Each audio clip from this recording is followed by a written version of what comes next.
नमस्कार दोस्तों, हर संडे की तरह आज भी आपके साथ जुड़ चुका हूँ और मुझे अच्छा लगता है आपसे बातें करने में। हालाँकि पिछले साल में मैं आपसे ज़्यादा कुछ बात कर नहीं पाया, लेकिन इस साल मेरा ये मानना है कि मैं कंसिस्टेंटली आपके साथ जुड़ा रहूँ और अर्बन कोऑपरेटिव बैंकिंग के मैनेजमेंट के लिए जो रेगुलेशंस आते हैं या फिर जो भी कानूनी बदलाव आते हैं, उसके बारे में बात करता हूँ। और जैसे मैंने पिछले संडे को कहा था कि मैं कुछ एक्सपर्ट्स को आपके साथ मिलाऊँगा। इसकी वजह ये है कि फिर आप अच्छी तरह से अपनी बैंक को परिचालन करने में आप रेगुलेटरी कंप्लायंट होंगे और कंप्लायंट बैंक रहना ये हमारा एक उद्दिष्ट है। इसी सिलसिले में I would like to talk about one of the oldest concept in the balance sheet. आप में से कई बैंक 20-25 साल पुराने हैं, कई लगभग 200 बैंक 200 इयर्स के ऊपर 100 इयर्स के ऊपर भी उनको समय हो चुका है। पुराने जो कोऑपरेटिव बैंकर्स थे या जो डायरेक्टर्स थे, वो ये सोचते थे कि भई हमें ज़िंदगी में जो आगे बदलाव आने वाले हैं या फिर कुछ ज़िंदगी में नेगेटिव होने वाला है, उसके लिए वो कुछ पूँजी साइड में रखते थे कि ऐसी कोई इमरजेंसी आ जाए, तो उसका इस्तेमाल उसके लिए किया जा सके। हाँ जी, मैं बात कर रहा हूँ डिविडेंड इक्वलाइज़ेशन रिज़र्व्स की। बहुत सारे बैंकों ने ये कांसेप्ट बाद में नहीं फॉलो किया, लेकिन there are many banks who have some balances in the dividend equalisation reserve fund in their balance sheet. अभी जुलाई 2024 में रिज़र्व बैंक ने एक गाइडलाइंस दी है, जो सीरीज़ ऑफ गाइडलाइंस 2020 के बीआर एक्ट अमेंडमेंट होने के बाद, उसके बाद में 21 में जो उनका प्रूडेंशियल नॉर्म्स एंड अकाउंटिंग आ गया, various guidelines on the treatment of reserve आ गई। उसके पहले 2012 में डिविडेंड इक्वलाइजेशन रिजर्व के बारे में एक सर्कुलर रिजर्व बैंक ने निकाला था। उसका रेफरेंस ये था, the banks will declare profits, I mean declare dividend out of their profits only, यानी प्रॉफिट के अलावा कहीं से भी आप डिविडेंड दे नहीं सकते हो। अगर आपके पास कोई रिजर्व है, तो उसमें से रिजर्व में से आप कोई डिविडेंड दे नहीं सकते हो।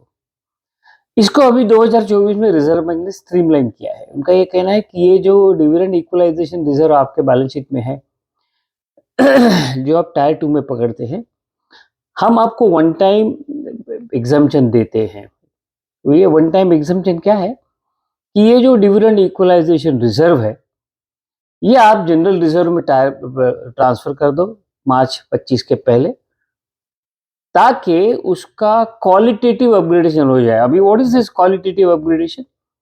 डिविडेंड इक्वलाइजेशन रिजर्व जो है वो आप टायर 2 में पकड़ते थे सीआरआर कंपटीशन करते वक्त।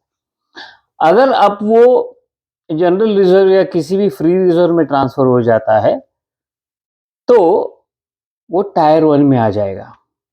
जैसे कि रिजर्व बैंक ने कहा है कि किसी भी रिजर्व में से आप डिविडेंड नहीं दे सकते हो। किसी भी रिजर्व में से का मतलब है dividend equalisation fund, which is a reserve which is created out of small contribution from the profits, every year's profit, will no longer be needed। क्योंकि समझ लो आपके पास डिविडेंड इक्वलाइजेशन रिजर्व है। आपका उद्देश्य क्या है? जिस साल में हमें लॉस होगा, हम डिविडेंड इक्वलाइजेशन में से मेंबर्स को डिविडेंड देंगे। रिजर्व बैंक को ये मंजूर नहीं है। तो 2021 में 21-22 के आसपास एक जो रिजर्व्स के ट्रीटमेंट का सर्कुलर आया था, उसमें उन्होंने कहा था कि आप अगर रिजर्व का हाथ लगाओगे तो हमें पूछे बगैर नहीं लगाओगे। किसी रिजर्व में से कहीं पे भी कुछ भी ट्रांसफर करना हो तो prior approval they have made it mandatory. Now they have given this one time concession where they are allowing you to transfer, that is dividend equalisation fund और रिजर्व, टू जनरल रिजर्व और free reserve. इसका मतलब ये है कि हम लोग dividend equalisation fund को जिस उद्देश्य से बनाए थे, वो उद्देश्य रिजर्व बैंक मानने के लिए तैयार नहीं है। रिजर्व बैंक का कहना है कि अगर आपको डिविडेंड देना है तो वो प्रॉफिट में से ही आप दोगे और किसी भी रिजर्व या फंड से आप दोगे नहीं। इसके कंप्लायंस के लिए उन्होंने, जिसको हम कहते हैं ना हिंदी में, न रहेगा बांस न बजेगी बांसुरी, ये जो डीईएफ है, डिविजन इक्विलाइजेशन फंड है, इसको आपको ट्रांसफर कर देना है। आपको इसका इस्तेमाल कभी नहीं होगा। एक ही एडवांटेज होगा कि आपकी जनरल रिजर्व और फ्री रिजर्व बढ़ जाएंगे। मैं ऐसे कई रेगुलेटरी गाइडलाइंस के बारे में वीडियो बनाऊंगा, लेकिन ये आपको ध्यान रखना है। मार्च 25 के बैलेंस शीट में, आपके बैलेंस शीट में डिविडेंड इक्विलाइजेशन फंड अगर आता है तो that will be treated as a regulatory violation. आपको पता है कि आपको अकाउंटिंग स्टैंडर्ड्स फॉलो करने हैं, और रिजर्व बैंक ने ये जो गाइडलाइंस दी है, ये जो एग्जाम्पशन दिया है, उनके ही खुद के सर्कुलर को उन्होंने बाजू में रख के आपको ये परमिशन दी है। तो दोस्तों, डिविडेंड इक्वलाइजेशन फंड जो आपके बैलेंस शीट में है, उसको मार्च 25 के पहले आप ट्रांसफर करो। This is a one time measure. जो भी क्रेडिट बैलेंस आपके डिविडेंड इक्वलाइजेशन फंड में होगा, वो आपको जनरल रिजर्व में ट्रांसफर करना पड़ेगा। ये सर्कुलर की खासियत और एक है। क्या खासियत है? वो ये कहते हैं, UCB shell comply with the provisions of applicable state, central cooperative acts and bylaws and other applicable laws, statutes and regulations। अभी ये सेंटेंस का मतलब क्या होता है? ये सेंटेंस का मतलब ये होता है कि अगर आपके स्टेट लॉ में डिविडेंड इक्वलाइजेशन फंड क्रिएट करने के बारे में या इसके बारे में कुछ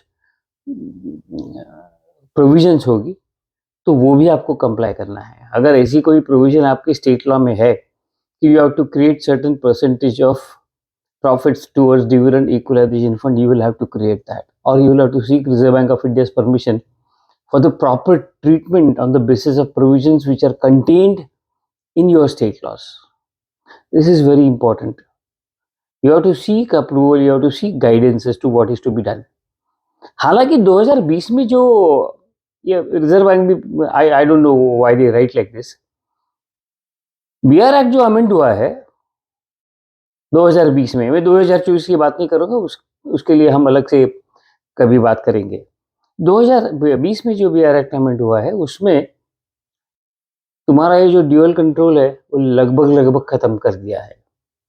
इसका मतलब ये है कि बैंकिंग के बारे में तुम्हें जो रिजर्व बैंक कहता है वो मानना चाहिए। आपके स्टेट लॉ में कोई भी प्रोविजन हो, तुम्हारा जो स्टेट लॉ है वो सिर्फ elections of the board or election to the post of board of director, member of the board of director, or the process of election will only be governed by the state cooperative laws। इसका मतलब ये है कि बाकी के जो cooperative laws के provision है वो आपको अप्लीकेबल नहीं होंगे, ये आपको ध्यान में रखना है। इसका मतलब ये आता है कि अगर आपके स्टेट लॉ में ऐसी कोई प्रावधान हो तो रेफर करके आपको रिजर्व बैंक को लिखना चाहिए तुरंत। समय नहीं है, क्योंकि वी आर ऑलरेडी इनटू जनवरी। तुरंत आपको रिजर्व बैंक को लिखना है, उनको बताना है कि हमें एग्जैक्टली क्या करना चाहिए। अगर कोई ऐसी प्रोविजन सॉरी अलग अलग लॉज में जो होती है वो कोई प्रोविजन होगी, तो उसके बारे में आपको क्लैरिफिकेशन रिजर्व बैंक से लेना है। बैंकिंग रेगुलेटर है, इसलिए उन्हें पूरे पावर्स होते हैं। मुझे लगता है कि मैंने आज एक छोटे विषय पे आपसे बात की है। इससे छोटे छोटे वीडियो में हर संडे को आपको दिया करूँगा, ताकि आपको रिमाइंडर रहे that you have to be a compliant bank. आपको अगर मैं जो आपको कहता हूँ, whatever I share with you, if you like this, please subscribe the channel, like the video, share it everywhere, share it to all your cooperative friends, and that will be one of the best remedies for ensuring that we keep on sharing the knowledge with each other. Thank you so much for watching the channel. Be connected. मेरा mail ID मैं description box में लिखता ही हूँ, तो आप इस बारे में कुछ भी अगर आपको सवाल हो तो वो पूछ सकते हैं। Thank you, and that is free. Thank you so much.